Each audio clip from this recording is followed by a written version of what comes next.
did those presidents of those universities, did they think of others first when they gave those answers?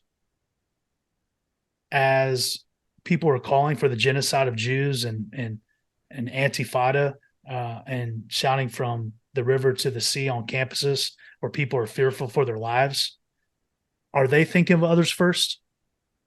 I don't think so. The questions you've all been asking are now being answered. Welcome to another edition of It's All About Who You Know, where influential people talk about sports, faith, and more.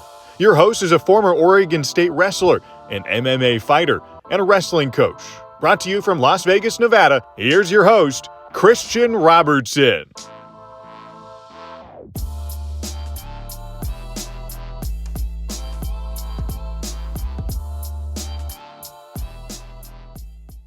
There we go. That's better. Hey, good to see you, buddy. It's good to see you too, Christian. Hey, I just want to give a quick shout out to our buddy Steve. Have you read his book yet, Steve Barrett? Or did you get a chance to look over it? I've not read his book, but it's on my list, and I just spent about 10 days with him. Yeah. In Kazakhstan, which I would say 10 days with Steve is actually better than the book. No offense. Spending 10 days with him, breakfast, lunch, and dinner, getting a chance to serve alongside him. I would, no disrespect to his book, but I would choose that time in person with him any day of the week. Yeah, no, it's cool. So I told him I would promote the book and everything, but it's The Unlikely Missionary. If anybody gets a chance, it'll be linked below. It's on Amazon. But appreciate Steve. Shout out to Steve for getting us in touch and just getting this whole thing set up. So great guy. I had the privilege of, it's funny, I have a funny story about Steve. So in high school, he came to our wrestling room. He knew a buddy of mine, and I introduced him at FCA, and he just ragdolled me at practice, like just beat the crap out of me. And I was a big guy. I mean, I wrestled 220 in high school, heavyweight in college, and he just destroyed me. And then probably 5 years later, we go on a mission trip together, and I'm standing at the gate waiting to get on this this flight with all the athletes in action guys. And lo and behold, there's Steve. And I was like, hey, I don't know if you remember me, but we're going to have some problems on this trip because last time we met, you beat me up pretty bad. So, and you're coming back for vengeance. Yes, I was like, I'm a Division I heavyweight now, so it's not going to. But how is your day going? Day's going really well. Wednesdays, I don't typically go into the city, meaning Philadelphia. I live in Media, Pennsylvania, which is about 13 miles southwest of the city. So Wednesdays, we don't get on the mat. And then this particular Wednesday is we're getting prepped to leave tomorrow to go to the Senior Nationals. Gotcha. Which are in Fort Worth, Texas. And when I say we, it's our team, the Pennsylvania Regional Training Center, which that's a lot of words. So we call it the PRTC. So we try to keep the PRTC for short, but we just see ourselves as a professional sports team in Philadelphia. And we are taking 5 guys to the Senior Nationals tomorrow. And those 5 guys in weight class order will be Joey McKenna, 65 kilo. And then Tyler Berger and Doug Zaff will wrestle 74 kilo. Okay. And then we'll have Dave McFadden and Mark Hall wrestle 86 kilo. Wow. So we're getting prepped to go there, and it's an important tournament for us because the top 5 guys in that tournament qualify for the Olympic trials, which will be in April in State College, Pennsylvania. Wow. Awesome. So everybody's prepped, ready to go. Now, you are from Amarillo, Texas. Is that right? I was born and raised in Amarillo, Texas. Okay. Sure. Do you still get out there quite a bit? Not as much as I'd like to. I mean, quite a bit's probably 2 or 3 times a year. Okay. But I miss home. I just miss the simple life, living in one of the largest cities in the United States, outside of Philadelphia, and going into the city. And I just miss the sunsets over the flat horizon where, you can see his land as far as I can see. I miss my dad, my family are there. I miss some of my best friends that I've known since I was 6 years old. Right. We're back home raising their kids. And I always envisioned I would really be part of their kids' lives, meaning I'll go on a frequent basis. I'll see their kids. Like I'll see 2 of my best friends will be there this weekend in Fort Worth. They're coming to cheer us on. So I get to see them and their kids, but I do miss home. Yeah. It's funny. So my wife is from Mexico. So she has not been exposed to country music until probably like this summer or maybe a little bit closer to the beginning of the year. And we were listening to George Strait the other day, and I had it paused on my Apple. Blame it on Mexico if you need a reason. Too much guitar music, tequila, salt, and lime. She probably liked that one. So I've got it on my Apple CarPlay, and it's Amarillo by Morning. Amarillo by morning. And English is her second language, and she speaks great English. But she asked me the next day, I guess that she had just been pondering on it. She's like, "Babe, what does armadillo by morning mean?" Well, and you think she'd be Mexico, you think she'd been what's yellow by morning mean, right? Right. Amarillo, Yeah, because right. Amarillo's Right. is the Spanish word for yellow. So you think she would have gone right there, but No, she completely misread it. So I was like, well, if she hasn't heard "Blame It on Mexico" by George Strait, you need to allow her to. I don't even know if I've heard that one. It's "Blame It on Mexico" if you need a reason. Too much guitar music, tequila, salt, and lime. Yeah. Blame it on Mexico if you need a reason that I fell in love again for my last time. So it's Mexico's fault that he fell in love again. Right. sounds like your blessing. That's exactly what happened to me. Yes. I've moved down there for 3 months and met my wife. So it's a good place. So we had talked a little bit on the phone, and I think your story as far as wrestling has gone, there's a couple podcasts that you sent me, Slaying Satiev, Coach Jay. I would encourage anybody that wants to know just your background to go check those out. Because I think today we're probably going to go a little different route, especially with everything that's gone on with some of the UPenn stuff, which you're pretty close to the vest there.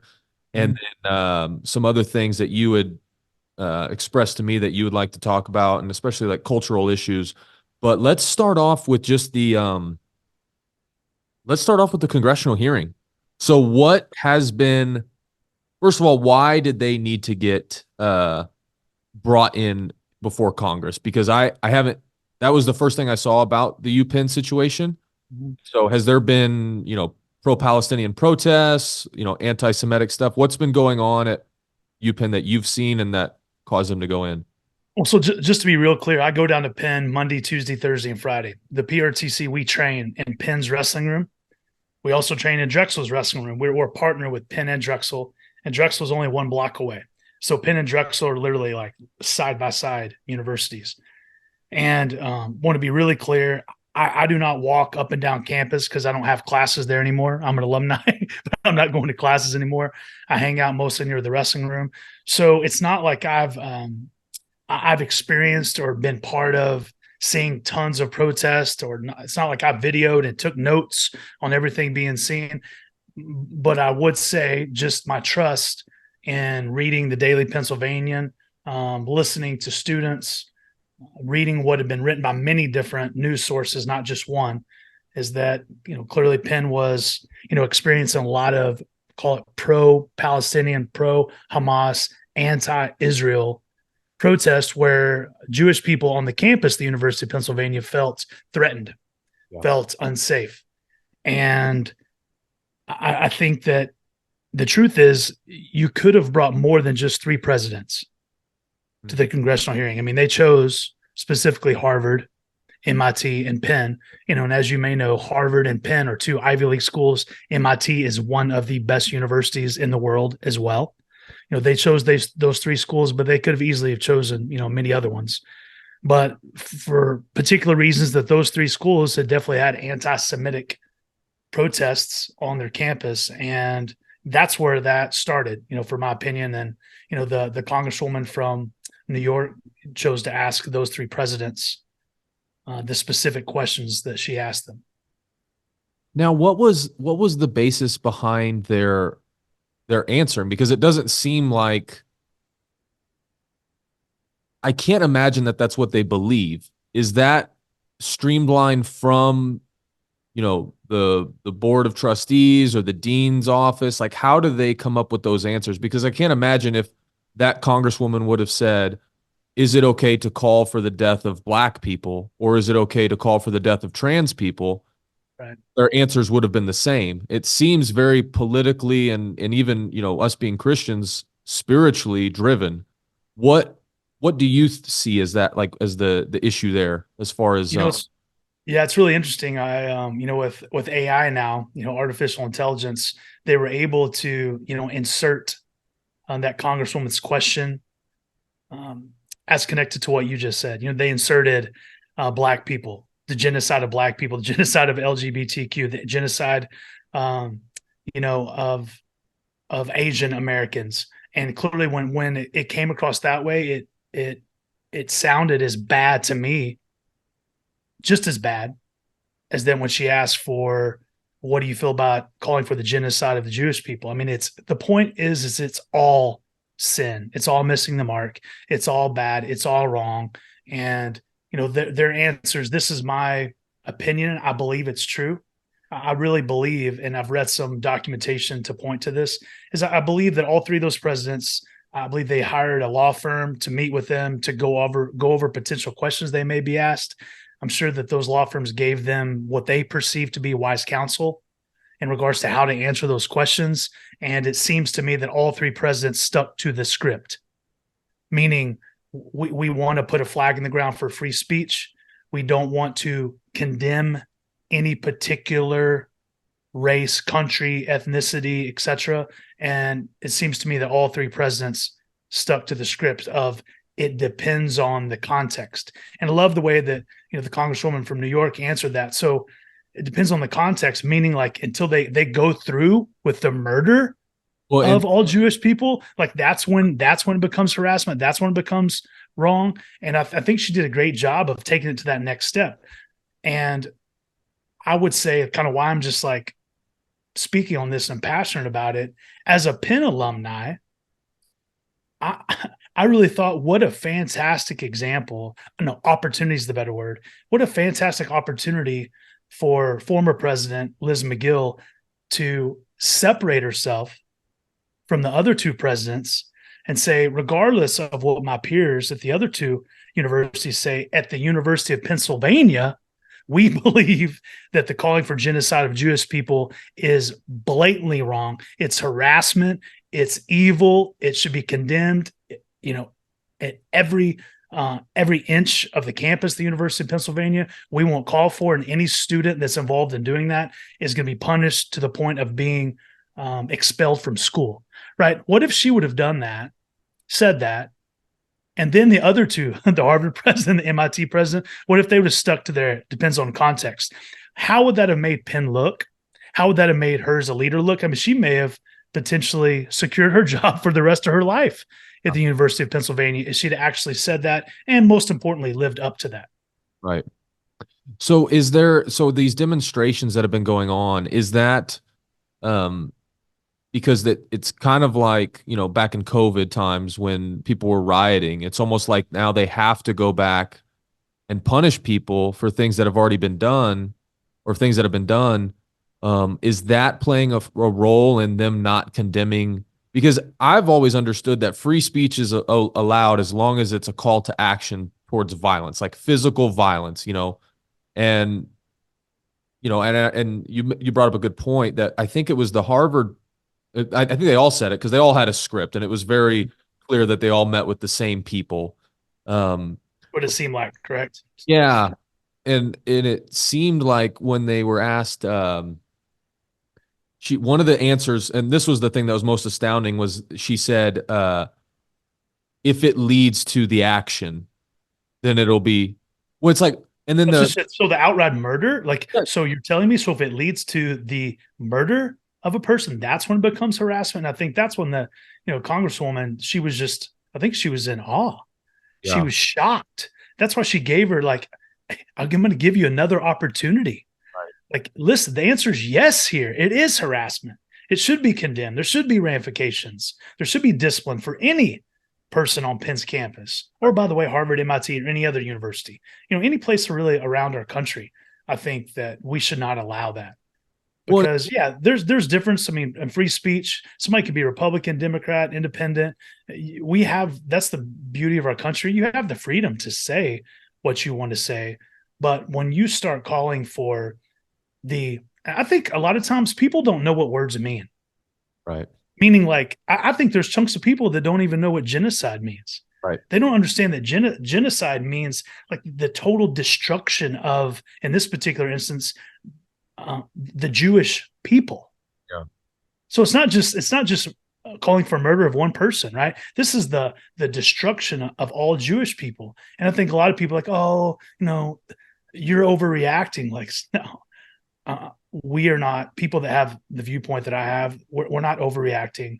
And I sent you I'm really thankful that our University of Pennsylvania Grapplers Club, which it's I would say it's like our booster club for the University of Pennsylvania. Our board of advisors, we came out and we made a recommendation. Actually, it ended up happening. We recommended that the University of Pennsylvania Board of Trustees would remove President McGill from her presidency.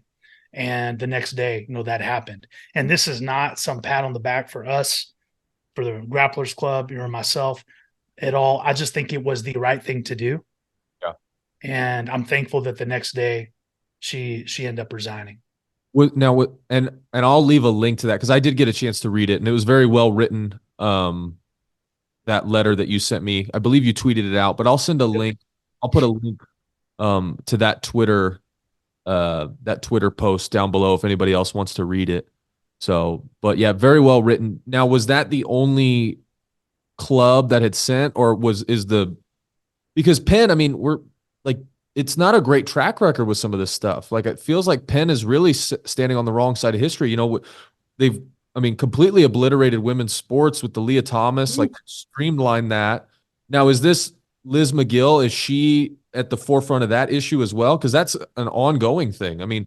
It's almost like the NCAA doesn't know what to do with this issue. Whereas, for guys like you and me, it's very simple. It's, you have certain chromosomes, you're on this side. You have certain chromosomes, you're on this side. Like, locker rooms are, it's funny. I have a donut shop in my hometown and it's not labeled men and women. There's a circle donut on the front for the women. And then there's like not a donut. What are they, like the long donut for the men?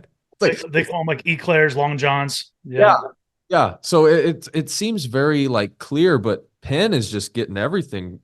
And I'm not trying to insult. I'm just saying like it seems no. The leader. So I would just say that, to be really clear, and I think most people understand this, it's not just the University of Pennsylvania or Harvard or MIT. Like I said earlier, you could have brought a plethora of college presidents up there that were having to deal with the same issues on their campus. They chose those three. Yeah. But I think we're seeing now, and it's becoming, we've known this, we've talked about this, but I think now it's really in our face how liberal and how far leaning left that most universities are. Now, maybe I'll miss some, but you still have some universities like Hillsdale College in Michigan and Liberty University of Virginia that hold to really strong conservative concepts. And somebody like Hillsdale, for example, the reason why they don't take any money from the federal government at all is because they don't want to be controlled by the federal government, right? But so many of these institutions, they take, hundreds of millions of dollars, right? Corporate, like billions of dollars from the federal government. And, I just share that to say that when you have one particular party in place that's controlling the amount of money that comes to your university, right? There's a sense of control and what your worldview needs to be at those universities. And now I think it's becoming more apparent than ever. Yeah. What our universities are teaching, the worldview that they're espousing, on their campuses. And I would say, just make it simple. At least half of the Americans, they don't adhere to that worldview. Well, and yes, exactly. And I think that it's very important. We talk about diversity, equity, and inclusion. I think that should be more brought into diversity of thought, diversity of backgrounds and worldviews. They say right now that liberal professors outnumber conservative professors 16-1. So it's literally this isn't like, if you're liberal, that's fine, but it's a woke factory going to a college or a university right now. And if you don't have a strong basis, like I went to Oregon State, and Oregon State is very much liberal. I was always the only guy in class that would raise my hand and defend an issue, whether it was the pay gap or the bathroom stuff. And I just remember being the only person that would ever raise my hand, and it was uncomfortable. but I'm a, Division I heavyweight. Like a bunch of women aren't going to beat me up or shout me down to the point. I can imagine that as a, just a normal person that maybe likes to be non-confrontational, that's a hard thing to get over. And a lot of times you just end up, especially if you're 18, 19 years old, you just end up, adhering to whatever is being preached to you. Well, I think there's a lot of, the truth is just ignorance. I wouldn't say stupidity on some of these 18, 19, 20-year-olds, because I've been that age before. Right. And I'm going to go ahead and throw myself under the bus to connect to this point, is that I grew up in Amarillo, Texas. And when I was growing up, and I'm not proud to say what I'm about to say, but I was growing up, if somebody didn't give me enough ketchup, say at McDonald's, I would say something like, man, they Jewed me out of the ketchup. But let me be really clear. When I was 13 years old, I had no idea that was connecting to the Jewish people. I had no idea that it was making the point about being stingy. I was totally ignorant to that. Doesn't mean I was stupid, just means that I was ignorant. And I remember when I got to the University of Pennsylvania as an 18-year-old, and that came out of my mouth one time, and one of my buddies thankfully said, Brandon, what did you say? And I repeated that. He's like, man, you can't say that. And I was like, why? And he explained it to me. And I was like, oh my gosh, that's what I've been saying? And he's like, yeah, this was, back in 1993. So this was, 30 years ago, Christian, I said this. And that's when I think around 40% of Penn's campus was Jewish back then. I don't think that's the case now. Probably not going to be the case down the road. But when I said that, it was just showing that I didn't know what I was saying. I was ignorant. But when I was educated to what I was saying, that was a very, rude, mean thing to say, that I've never said it again except to make myself look bad, right? But my point is that these I don't think these individuals on these campuses actually know some of the things they're saying. So that was 30 years ago when I was making a fool of myself saying something foolish. But what I mean by today is that some of these people, they're out there yelling from the river to the sea. But I've seen a lot of people walk around and actually ask them, like, what river are you talking about? And they'll go like, like, you don't even know what river you're talking about. And you're out here like waving this flag. Like, you don't even know what you're protesting. And I think they're just being followers. They're just a bunch of like cattle, like they're following all these other people, but they don't even know what they're protesting. And I heard one lady yelling from the mountains to the sea. She didn't even know it was the river. Now, clearly, the river is the Jordan River. The sea is the Mediterranean Sea. And the whole point is, from everywhere from the Jordan River all the way to the Mediterranean Sea, everything there that's Jewish or Israel needs to be destroyed, right? And should be owned, by Palestine. But there's a lot of people out there chanting that they have no clue what they're talking about. And a lot of them, if you gave them a map and you asked them where Gaza was, where Palestine is, where Israel is, they wouldn't even be able to find it. So my point is, there's just a bunch of just cattle, like just sheep, like falling and lying. And they're very ignorant to what they're protesting. Now, you recently were in what country did you just get back from, if you can say? Kazakhstan.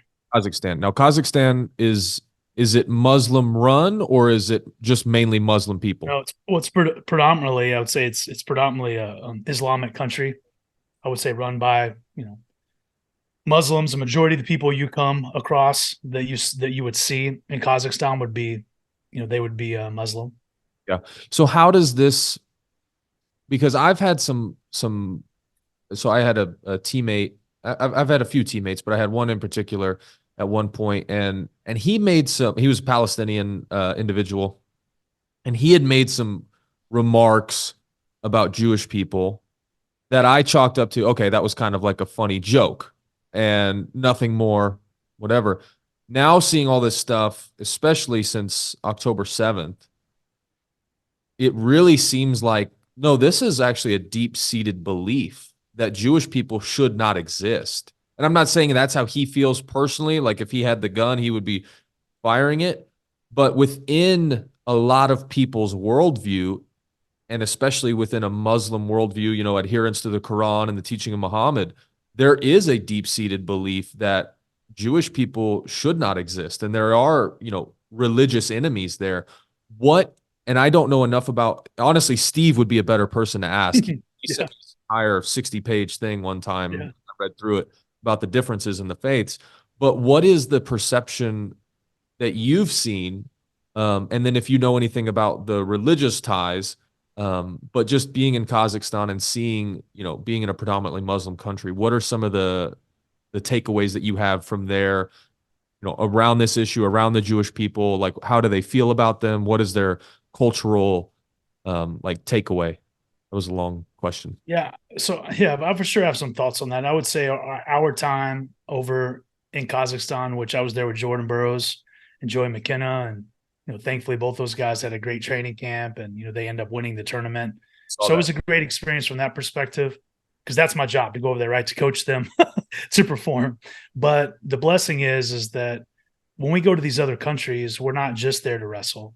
Right. Our PRTC mission is to enrich lives locally, this Philadelphia area, but also globally through the sport of wrestling. So when Jordan and Joey and I were in Kazakhstan, we're not solely just there to wrestle. We're there to enrich lives over in Kazakhstan. And well, how do we do that, Christian? Well, we try to spend time with the local people. We met up with a family that they actually, they grew up believing, they were Muslims, right? They were believing in Islam, and they converted to Christianity. So, we spent some time with them, and they took us around the town. But we also got to spend some time just with a lot of the wrestlers and coaches, which I believe they would all be, Muslims. And those wrestlers, the people in Kazakhstan, were extremely gracious to us. We had opportunity to go to an orphanage there, which there was about 50 kids whose parents had just totally abandoned them. They had nowhere to go. And so this couple was actually running that orphanage, raising money for that orphanage. We had a chance to speak to the kids over there, spend time with them. So I share that just to say that's just important to know that I just went to a predominantly Muslim country, spent some time with Muslims. They treated us with the utmost respect and utmost kindness. Yep. So I have that experience. So in no way, shape, or form am I some person that's like going to treat Muslims poorly or in a negative way. I want to treat all humans the way that I want to be treated. Because in my worldview as a Christian, that's what God calls me to do, is to love my neighbor as myself, regardless of whether I believe, in their worldview or not. I'm called to love them and treat them the way I want to be treated. So we did that. It's awesome. But also would say that the more that you, and we don't have time on this podcast, but the more you dig into why there is so much conflict, I'm going to try to keep this as simple as possible, is that if you go back in Genesis, that the Muslims and the Jews would both make the argument that they come from Abraham, Father Abraham. We sang a song growing up, and even my Christian church, Father Abraham had many sons had Father Abraham, and I was one of them, and so are you. Anyway, I think Christians, we would say, that we draw our belief system comes from Abraham. Muslims would say that their lineage would come from Abraham. So Jews clearly would say through Isaac, they came from Abraham. But if you read Genesis, you read the Old Testament, read the Torah, read the Bible, that Abraham and his wife Sarah were promised a son. In their older age, it had not happened yet. And instead of continuing to be faithful and trust God, Abraham's wife, Sarah, at the time, she encouraged him to sleep with his maidservant, Hagar, which was not his wife. It was sin. He should not have done that. It was a lack of faith that he did that. And she ended up having a son named Ishmael, which was not the son of promise. And then eventually, Sarai got pregnant, and she had a son named Isaac, which in the Hebrew means he laughs. It's like she had a baby in such old age. Her and Abraham, it was like funny that she would have a child, right? That old. So Isaac was born, right? And Isaac had Jacob. God changed Jacob's name to Israel after Jacob wrestled with God, right? God blew out his hip, said, now I'm going to change your name to Israel because you've wrestled with God and overcome. So you're no longer going to be Jacob the deceiver. You're going to be Israel, right? Israel had 12 sons. They became the 12 tribes of Israel. That's who populated, right? Egypt. That's who Moses, went in to bring the people out of Egypt. So without going into more history in that regard, to stop there is that the Muslim people, they would say that they are descendants of Ishmael and he's the oldest son. Therefore, it's their land. So they would probably make this argument from the river Jordan to the Mediterranean Sea, right? They would believe that this area, all this area is their land. That whole area of there, not just Palestine, right? But they would say, Jordan and Syria and Lebanon, like all this, Iran, all this Muslim area should be this total theologically run by Islam. This area should be all the Muslims' land. Well, of course, the Jews are like, no, even though Ishmael, right, was Abraham's son, Isaac was the son from Abraham's wife, Sarah. Isaac is the son of promise. Isaac had Jacob. Jacob's name was Israel. Like, this is our land. We are God's chosen people. This is our land. Now, I know that's a long explanation, but that's where this enmity, this natural friction, this natural hate comes from, because the Muslims say, no, this is our land. And the Jews are, no, this is our land. Like, oh, yeah, yeah. Oh, yeah, yeah. Oh, yeah, yeah. And that's why there's this enmity, this hate, and this desire to say the Jews don't exist, right? Or the Jews now say, yeah, you as Muslims exist, but it's not your land, it's our land. And so that's where this hate's coming from. And I would say too, people that are listening to this, I've just learned this lately too, that if you poll people and say, where does the word anti-Semitism come from? A lot of people would say, well, it means like, a hate of the Jews or not liking the Jews. And I would say, yes, but where does the word anti-Semitism come from? And most of us know the word anti is against. Right. It's the Semitic languages, right? Semitic languages, but where does the word Semitic come from? A lot of people don't know this, that Moses had 3 sons, right? Ham, Japheth, and Shem. And from that son, Shem, S-H-E-M, came Abraham. From Abraham came Isaac. From Isaac came Jacob, right? We've already covered this. Right. So when somebody says somebody's anti-Semitic, right, they're saying against the line of Shem. Because Shem was the forefather of Abraham. Abraham was the 4th father, right, of Jacob. So an anti-Semitic person is saying, I'm against the line of Shem. So that's where that word comes from. So if anybody's listening, I thought that'd just be a fun little factoid for them. Interesting. I looked it up the other day because I was thinking it was just going to mean anti-Jewish, and it it's the language or whatever. But I guess I didn't realize you saying that. So Moses was Abraham's grandfather. Moses, well, no. Oh, Abraham was Moses' grandfather. Oh, okay. Never mind. You're right. Moses, you're right. Go back. Moses, right, had Shem. Moses had the 3 sons. Excuse me. Let's back up. We're confusing. Noah's 3 sons. Noah had 3 sons, Ham, Shem, and Japheth. And Noah's sons, we're getting Noah, Abraham, and Moses mixed up. Noah's son, Shem, right? Shem ended up down this line, had Abraham, right? And Abraham had Isaac, and Isaac had Jacob. Yep. So from that line of Noah. And then Moses. Okay. Now we're tracking. Now we're clicking on all cylinders. Figured it out. You confused me, Coach Slay. My bad. We almost had a my bad genealogy dispute here. Yeah. So to back up to clear again, you got Noah. Yep. Right. Shem eventually has Abraham. Right. Abraham has Isaac. Isaac has Jacob. From Jacob, God changed Jacob's name to Israel. He has the 12. Right. Sons. They become the Israelites. But it started with Noah. And the reason why we have to go back and believe that, right? Because Noah had the 3 sons and their wives. He built the ark, and God judged the world. And those are the only people on the earth at that period of time. Right. Whereas Noah, his wife, his 3 sons and their wife. So essentially you had, when they got off the ark, there's 8 people. Yeah. And the whole entire world was repopulated Christian from those 8 people. Yeah. Now I have a question, because this is something that I've been, I try to stay off the news as much as possible. Every once in a while I'll see something, or I'll listen to a podcast and they cover a topic. And honestly, that was how I found out about the UPenn situation. Otherwise I probably wouldn't have seen it or talked about it. But it seems to me, especially since COVID, and I don't know if this is a spiritual discernment thing or if this is truly what's going on, or something in the middle there, but it seems to me that there's more and more spiritual battle lines being drawn.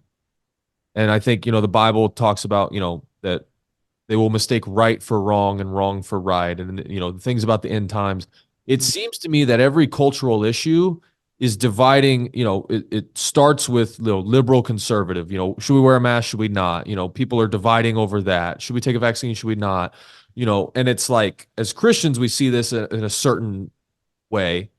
But now with this stuff with, the anti-Semitism, it seems like it's just another spiritual battle line that's being drawn, almost leading to where we have in other countries where, are you a Christian or are you not? And if you're a Christian, you're going to get persecuted. And that's like how I'm seeing it, is it's moving away from conservatism or liberalism to, are you a Christian or are you not? Are you seeing the same thing? And I'm kind of airing out this question as I'm saying it too. Well, I would say what I'm seeing is that we're really being divided, not so much, 15 different ways, but it's really, in general, it's 2 different ways. And I think it comes back a little bit. I think there is a spiritual nature to it, which I'll speak to. But I think we really should have listened to our founding president, like the first president we ever had in the United States of America, George Washington. He strongly warned us against having a 2-party system. And I think his wisdom was, if you do that, then you're really going to divide yourself. And here we are in 2023, and it's red versus blue. Right. Republican versus Democrat. And as challenging as it is, even when you go to vote, it's split up and made so easy for you that way. I don't know if you voted late, but when you go to vote, it's just like there's the Democratic side, there's the Republican side. Well, but what happens if you really are more independent? Like for me, because of that red, blue, conservative Democrat, like I don't like to slap a Republican label on my forehead and just be like, oh, I'm a Republican. I would rather see myself as like, look, I'm an independent thinker, and I want to choose the person I'm going to vote for based on what their beliefs are, based on their policies, not just because like they wave a Republican flag, like, oh, I'm going to vote for them. I really would like to know what they think about the environment, what they think about taxes, what they think about, drilling for oil, what they think about same-sex marriage, what they think about abortion, right? What they think about border security, right? I want to better understand these individuals. And I would just say, in general, the individuals that are Republicans tend to believe the same things I do about majority of those issues. So I tend to vote Republican. But there are definitely some things, I would say probably more on the environmental side, that, I would probably be more liberal on. But for the most part, when it comes to vote for somebody, because the policies tend to be, these conservative policies I believe in tend to be more Republican, that's the way I tend to vote. But I don't like how we're so divided, Christian, as a country. And the question is like, well, how do we get over that? Like, what needs to change? I think it's so challenging for somebody to come in as an independent and win.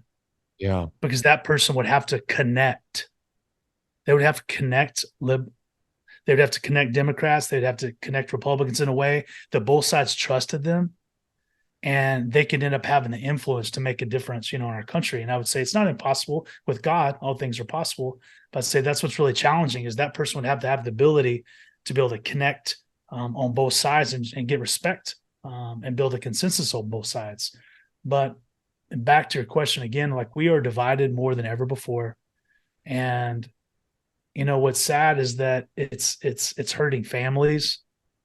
It's hurting friendships. It's hurting neighborhoods. And I've gotten to the point where I've had to find, how can I best manage this? Because the reaction of most people, that if you don't agree with them, I think you would probably like agree with me when I say this. If you don't agree with them, their first reaction is like, well, don't judge me. You're being judgmental. Like, don't judge me. Yeah. And I've had to think about that. I'm thinking, I'm not judging them. Right. I had to think, what's the best way for me to make my point in a calm, loving, caring way? And I found that this could be a potentially takeaway for you and others, because it took me a while to get to this point. Is that I got to the point I thought, you know what? I'm not judging them. Because what does a judge do? A judge says, you're guilty. Here's the punishment. Like, I'm not yelling at them saying they're guilty. I'm not putting punishment upon them. all I'm doing is I am calmly disagreeing with them. Right. And there's a big difference. Here's the point. There's a big difference between disagreeing with somebody and judging them, making them feel bad, putting a punishment on them, saying, like a judge would say, like, you're guilty, 10 years in prison. I'm like, I'm not doing that. I'm just calmly disagreeing with you. So again, I'll make the point again. There's a big difference between judging and disagreeing with somebody. I mean, my wife and I have been married for almost 15 years. We have disagreements. I'm not judging her, just Right. disagreeing with her. I have disagreements with my children.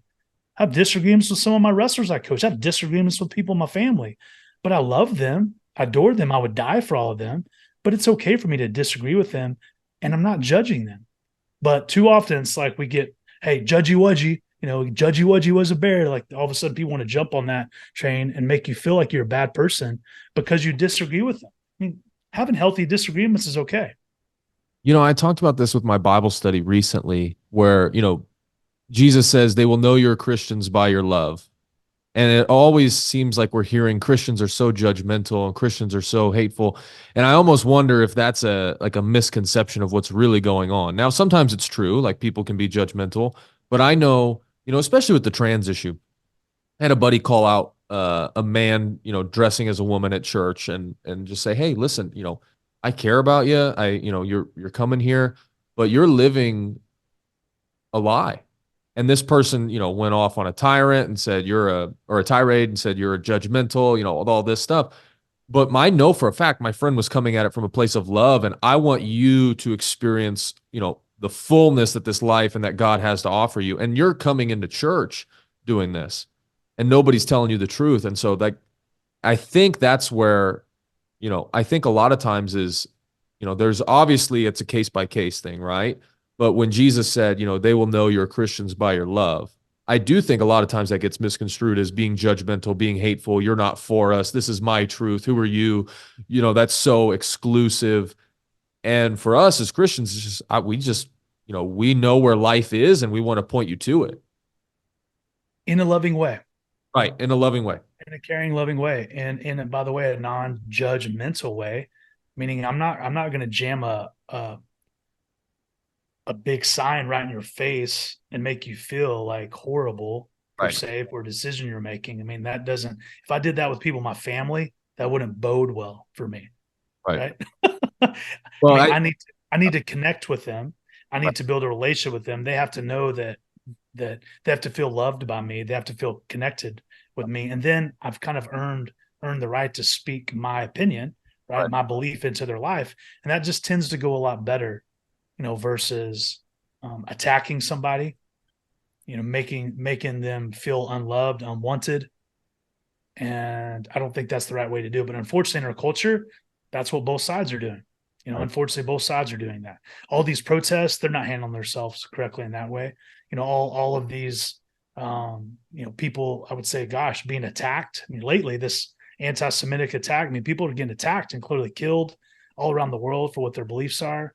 And you may say, well, gosh, what do we do, Brandon? Like, for me, I've read through the Bible many times, and the Bible, I believe it's inerrant. I believe it's inspired by God. And as I read the Bible, it doesn't say that things are going to get better. Right. It makes it clear that things are going to get worse. And that, by the way, that God is going to continue to judge a world that's disobedient to him. Right. That continues to live in rebellion to him. There is going to be a judgment for those. And I think we're starting to see that happening. But I think what we're called to do is love God with our heart, mind, body, and soul. Love our neighbor as ourselves, speak the truth in love, be willing to share our testimony, share the truth in a gentle way. And that's all we can do. Right. I'm nobody's savior. Even though your name's Christian, you're nobody's savior. but your testimony, your actions, what you say, what you do, that's how people are going to believe whether you're the real deal, whether you're genuine. And we're called to keep speaking truth with grace. And that's a really clear distinction, because you can say something true, but not say it in a graceful way. Right. And you can be so graceful to somebody, but you're not really speaking truth to them enough. Right. So it's the marriage of both. We need to be honest and truthful with people, but we need to do it in a graceful way. But the marriage of both of them, I think that's where the power is. Have you ever read the book How to Win Friends and Influence People? I have not, but I Right. like the title. Great book. It was written in like the 30s, and they've revised it because the guy, Dale Carnegie was the author. I think every politician should read this book every year as like a New Year's resolution, because I think it would solve so many problems. Like you know who Jocko Willink is? Yes, I do. Mhm. Yeah. I'm sure you think his content is probably pretty imperative, especially like taking extreme ownership and, being able to be accountable. And when you see some of these leaders, you see, I know UPenn, did McGill, did she step down or was she fired? He resigned. Resigned. But Resigned. resigning under pressure is basically getting fired. So I'm guessing that's what Well, happened. but you leave the firing if somebody is rebellious, right? And they're like, I'm not going anywhere. Right. I'm not accepting responsibility Right. for my words or actions. And if you want me gone, you're going to have to fire me. So I think there is some wisdom that she did show, that she could have been, I believe, The Ego is the Enemy, which Right. is the title of a book by Ryan Holiday. It's a great book, by the way. And I think if she would have been egotistical about it, she could have gotten fired. Yeah. But I think there was some, humility and accepting responsibility that she showed. And I will for sure, I'll praise her for that. Yeah. Well, and I think you're seeing it like with Harvard and with MIT. They did not resign. They did not get fired. And actually their student, or not their student body, their alumni association and the faculty has doubled down. And it just seems that in today's culture, there's no, there's no ability to take ownership. And one of the biggest things that, my father taught me was excuses get you nowhere. And like I've been in rooms where people have been making excuses for why they can't do this or why they can't do that. And it's like nails on a chalkboard. Like I actually had to leave the room. And I just don't think we have that in our higher echelon of leadership, especially with, the country and the higher education system. There is just not hey, this was my fault and I screwed up, and I'm willing to take ownership of it. Well, that goes into my favorite definition of leadership. And I use this term, which actually I didn't make this up, to be really clear. I got this from a guy named Mark Miller, who worked for Chick-fil-A. He was one of the original, I think he was the 16th employee of Chick-fil-A. And he was responsible for setting the culture of Chick-fil-A. Meaning, if you've ever been to Chick-fil-A, definitely, I haven't been one recently, but there was a period of time I remember I used to go in when I lived in Colorado Springs. And right when I get done, say with my Diet Dr. Pepper, somebody would walk up like, hey, can I get you a refill, sir? There was just, can I get you another refill? Is there anything else you need? How can I help serve you? That doesn't take place in a lot of other restaurants or fast food restaurants, clearly. So there's something different about that Chick-fil-A culture. And Mark Miller was one of the, I would say, had one of the biggest impacts on their culture. And he wrote a book called The Heart of Leadership, which is a great book, again, by Mark Miller. I encourage any of your listeners to read it. And it's a very simple book, but he goes through the heart of leadership, and he has, a truth that goes on to each one of those letters for the acronym HEART. And the first one is H, is to hunger for wisdom. That means you don't know it all. It's just like you and I. You asked me to be on this podcast or something I can learn from you today. I'm going to. Hopefully, humbly, there's things you can learn from me. People that are listening to this podcast, hopefully they're listening to a podcast, hoping to learn something. They're hungering for wisdom.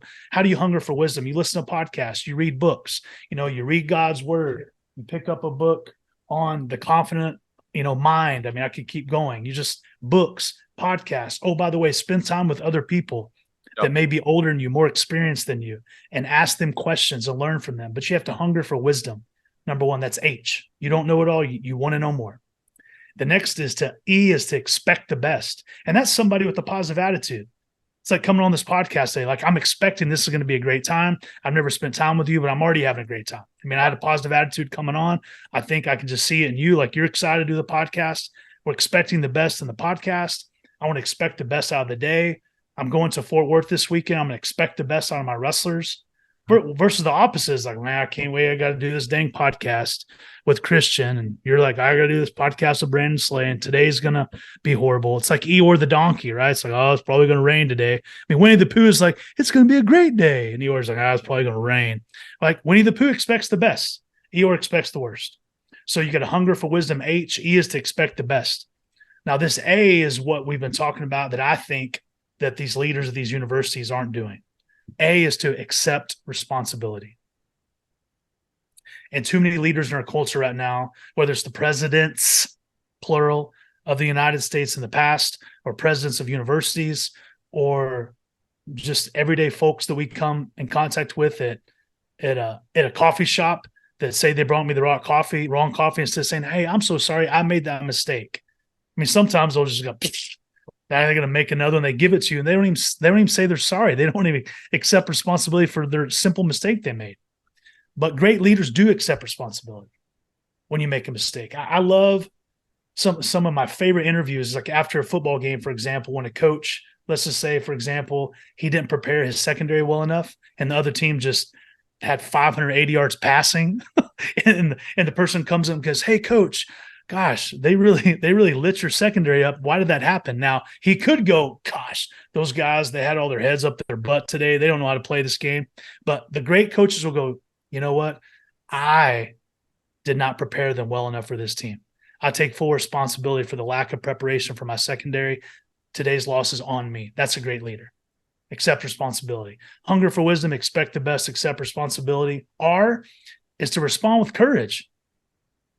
Mm. And I think President McGill, I think she should have accepted responsibility on the interview with Congress and owned it, say we made mistakes, but moving forward, we're not. Yeah. I think she waited too late to accept responsibility. She tried to clear it up a couple of days later, but it was too late. I think by her resigning, she's accepting responsibility to a certain degree, but it was too late. Yeah. I think whenever you make a mistake, you have to own it and make the change. And then you have to respond with courage. And responding with courage is during really tough situations. Are you going to have confidence to go into that battle courageously, or are you going to be fearful? Yeah. And then the last thing, the T, having the heart of a leader, is probably the hardest for most people, is to think of others first. Mm. Think of others first. Did those presidents of those universities, did they think of others first when they gave those answers? As people were calling for the genocide of Jews and Antifada and shouting from the river to the sea on campuses where people are fearful for their lives, are they thinking of others first? I don't think so. And so I think when somebody's a true capital T leader, they have the heart of a leader. And those are the type of leaders that I want to follow. Those are the type of leaders that are going to make a difference in our world and the difference in our culture. That's the type of leader I hope we can have one day as the president of the United States, but unfortunately, we haven't had that in a while. Yeah, and I will just say with a caveat, obviously I'm a conservative, I'm a Christian, but I do not think Trump has been that either. And he's not a great unifier like people on the right like to believe that he should be. Doesn't connect people. Does he think of others first when he nicknames them and calls them names? That's not thinking of others first. Right. Right. When you mess up, is he accepting responsibility when he does make mistakes? No. Yeah. And the issue is that it's going to take 15 to 20 candidates that probably don't get the job, but are willing to say, I'm not going to insult the people on this podium. I'm not going to do X, Y, and Z to get the social media trolls to post me. I am going to have respect. I mean, this is what Lincoln wrote about in some of his manuscripts. Like, he refused to insult his political opponents. He refused to insult even Grant, or not Grant. Who was the Confederate general? Robert E. Lee. E. Lee. Yeah. He refused to even insult Lee, which is just crazy to think about. This guy is literally on the side of slavery, and Abraham Lincoln is refusing to insult him publicly. And you just think, how far have we come that we get on a bashing campaign for people on our side of the political party? So it doesn't help. And it probably would take about 15 to 20 candidates to the point where the culture starts to change in that direction. So, well, I'm sure you're with me. I talked to a lot of people that were just in such amazement that I know so many phenomenal leaders. And if there's 300 million people in this country, it just blows my mind that we can't come up with a better leader to run for the most powerful leader, right, in the United States of America.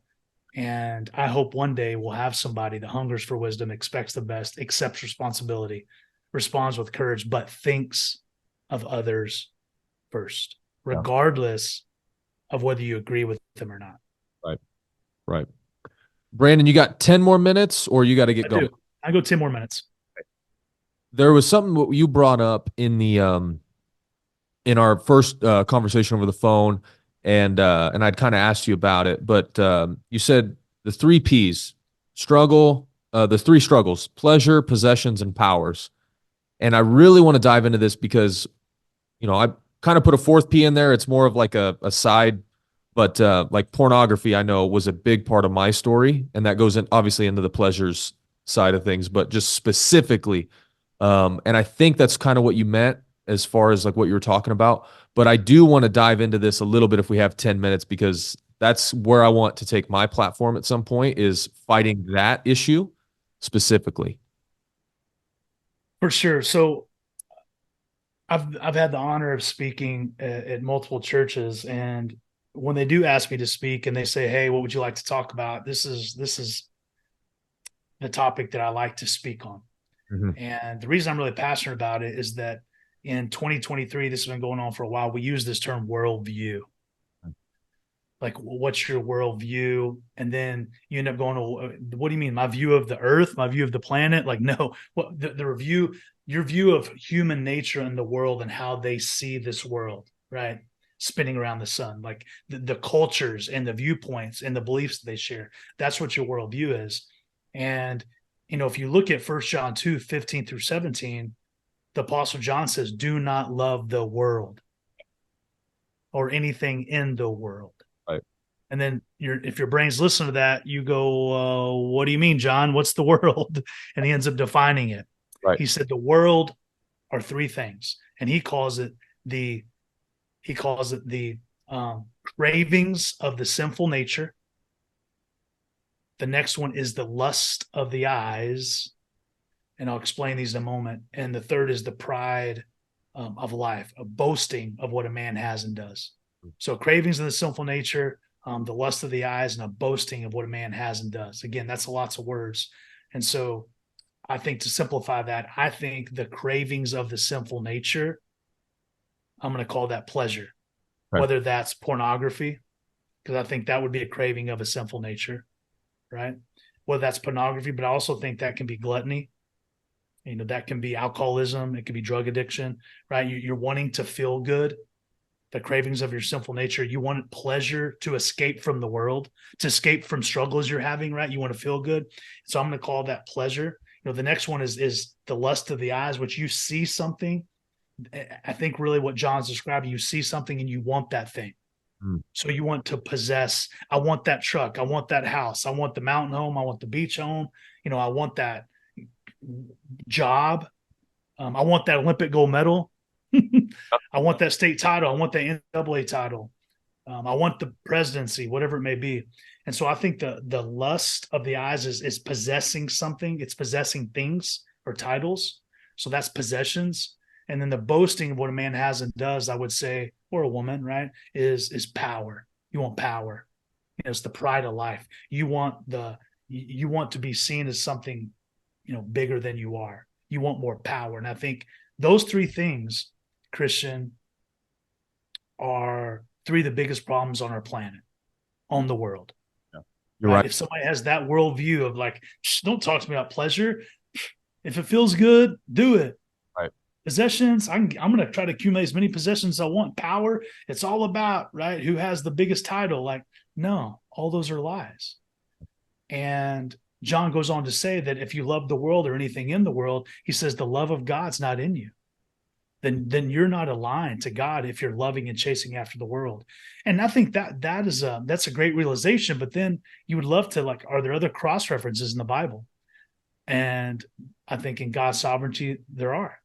And I think what's really interesting in Matthew chapter 4, when Jesus had been fasting, not eating in the desert for 40 days, and he comes out, I'm sure that, he was a weekend, and he was, I would say, probably temptation was going to be more of a struggle for him. And I think that's when Satan tempted him, but he tempted him. It's interesting, Christian, with three things. He hadn't eaten for 40 days. The very first thing he tempted him was bread. Because again, if you haven't eaten, you eat that bread, it's going to make you feel better, right? There's this temptation of pleasure. You haven't eaten, I'm sure that the number one thing you're probably tempted by right now is food. Right. So pleasure. And he says, hey, can't you turn that rock into bread? He's tempting him with pleasure. Jesus responds with the verse out of Deuteronomy. He responds with God's word. Satan moves on to the next temptation. He tempts him with possessions. He's like, if you bow down to me, I'll give you all the kingdoms of the world. You can possess all the kingdoms of the world. Jesus responds with a verse out of Deuteronomy, right? He responds to God's word. Satan moves on to the last temptation when he tempts him, and he tempts him with power. He's like, don't you have the power if you jump off this cliff to have legions of angels come and save you? Don't you have the power to do that? So it's just interesting to me that John's talking about the world in those three ways. Satan tempts Jesus with pleasure, possessions, and power. And it's also just kind of interesting to me, too, if you go back to the original sin, Adam and Eve in the garden, what did Satan tell her? If you eat that fruit of that tree of knowledge of good and evil, it's going to taste good, pleasure, right? Taste good, right? If you possess it, if you have it, right, it's going to fulfill you. And oh, by the way, when you eat of it, you will know and be like God. You'll have power. So from my perspective, I think Satan, when he tempts us, I think, again, as wrestlers, to use our language, if I'm wrestling, thinking about kind of like having this struggle with Satan, if I understand that he's going to attack me with pleasure, possessions, and power, then I'm better prepared to defend him, my defense. If I'm like, I have no clue, is he going to shoot a single leg, a high cross, a double leg? Is he going to try to throw me? Like, I don't know. But if I know distinctly what his top three moves are, I'm more prepared to defend against that and become more successful, right? And win those daily wrestling matches. Yeah. Especially if you've lost to him 100 times in the past, you start to build up some data and you start to figure it out. So, yeah. Well, hey, Brandon, thank you so much, man. I'm going to say it. This was a pleasure, but I think it's use the word. So I don't think it's one of the worldly pleasures. No, this was amazing. And I really appreciate you coming on the show. Very just big. I mean, obviously I'm a little too young to have been your fan at the time, but I'm a big fan of what you've done. I'm a big fan of the leadership that you've instilled in some of these younger guys that are coming up. And, I've watched, probably all the guys that you've coached in the last 10 years. My boss is one of your former wrestlers, and nobody leaves your room unscathed, and that's in a good way. So thank you, man, just for being such a great guy, such a great leader, great husband and father. I'm sure you are, and you are somebody that people should aspire to be more like. So thank you, buddy. Well, thanks, Christian. I'll just close by saying, after that talk on pleasure, possessions, and power, if there's an application, if you say, well, dang, if I'm getting attacked by that, what the heck do I do? Right. I think it's important just for me to close by saying that if that's happening, by the way, it happens to all of us. Right. Even once you become a Christian, you're not immune to the attacks. Sure.